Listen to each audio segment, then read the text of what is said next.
முழு முதற் கடவுள் விநாயகப் பெருமானை வணங்கி இந்த பதிவை நான் இடுகிறேன். அதாவது நமது இந்திய திருநாட்டில் எண்ணற்ற திருத்தலங்கள் உள்ளன, க்ஷேத்திரங்கள் உள்ளன, புகழ் வாய்ந்த க்ஷேத்திரங்கள் உள்ளன, மிகவும் சக்தி வாய்ந்த க்ஷேத்திரங்கள் எல்லாம் கூட இருக்கின்றன. அந்த க்ஷேத்திரங்களுக்கெல்லாம் நாம் தீர்த்த யாத்திரை செய்து சென்று வருகின்றோம். அங்கு உள்ள மூர்த்திகளை வணங்கி நாம் வழிபட்டு வருகின்றோம். அந்த வகையிலே நான் இந்த இடத்தில் ஒரு கருத்தை உங்களுக்கு வலியுறுத்த விரும்புகிறேன். அதாவது நீங்கள் எந்த கோவிலுக்கு செல்வதாக இருந்தாலும் முதலில் உங்களுடைய குலதெய்வம் எதுவோ அந்த குலதெய்வம் கோவிலுக்கு சென்று அந்த குலதெய்வத்தினுடைய அருளை பெற்று அதன் பிறகே நீங்கள் மற்ற திருத்தலங்களுக்கோ தீர்த்த யாத்திரைக்கோ செல்ல வேண்டும். குலதெய்வத்தினுடைய அருளால் மட்டுமே நமக்கு மற்ற தெய்வங்களுடைய அருள் கிடைக்கும்.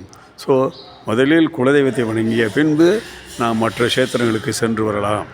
குலதெய்வ வழிபாடு தான் மிக மிக முக்கியமானதாக அமைந்துள்ளது. நானும் இப்பொழுது எங்களுடைய குலதெய்வமாகிய உஞ்சனை பொன்காளியம்மன் கோவிலிருந்து இந்த பதிவை வெளியிடுகிறேன். ஒவ்வொரு ஆண்டும் சபரிமலைக்கு சென்று வருகின்ற தருணத்தில் எங்களுடைய குலதெய்வத்தை வணங்கிய பின்பே நான் யாத்திரை மேற்கொண்டு வருகிறேன். ஆக இந்த குலதெய்வ வழிபாடானது மிக மிக முக்கியமானதாக கருதப்படுகிறது. இந்த இடத்திலே ஒரு கருத்தை வலியுறுத்த விரும்புகின்றேன். குலதெய்வம் கோயிலுக்கு செல்வதற்கு முன்பாக வீட்டிலே ஒரு உருண்டை வெல்லம், அதாவது கெமிக்கல் கலக்காத பழுப்பு நிறத்தில் கூடிய ஒரு உருண்டை வெல்லத்தை வாங்கி வீட்டில் வைத்திருந்து அதை அடுத்த நாள் கோவிலுக்கு எடுத்து சென்று சுவாமியினுடைய குலதெய்வத்தினுடைய மடியிலோ அல்லது பாதத்தில் வைத்து வணங்குவோமே ஆனால் நமக்கு எல்லா நன்மைகளும் கிடைக்கும். இது அனுபவபூர்வமான உண்மை.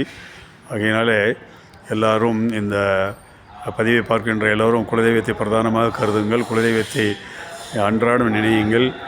குறைந்தபட்சம் மாதம் ஒரு முறை அல்லது 3 மாதத்துக்கு ஒரு முறை, ரொம்ப தொலைதூரத்தில் இருக்கிறோம் என்றால் வருடத்திற்கு ஒரு முறையாவது அந்த குலதெய்வ வழிபாடு மேற்கொள்ளுங்கள் என்று அன்போடு கேட்டுக்கொள்கிறேன். எல்லோருக்கும் என்னுடைய வாழ்த்துக்கள். நன்றி.